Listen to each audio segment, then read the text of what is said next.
बिस्मिल्लाहिर्रहमानिर्रहीम। यहाँ पर लब्बैक वालों के लिए बहुत बड़ी खुशखबरी ये है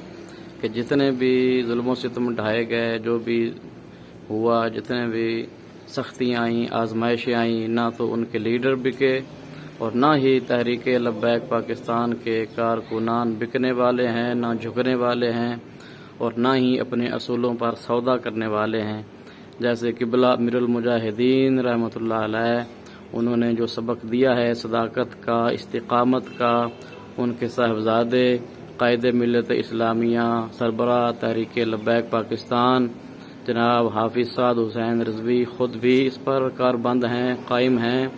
और उनके साथ जितने भी तहरीक लब्बैक के साथी हैं सारे उनके साथ कोहे इस्तिकामत बने हुए हैं, खड़े हैं, डटे हुए हैं और हक पर कायम हैं और किसी भी तरह से वो किसी के आगे झुकने या बिकने के लिए हरगिज़ तैयार नहीं है। लब्बैक वालों, आपको अल्लाह पाक मज़ीद इस्तिकामत अता फरमाए।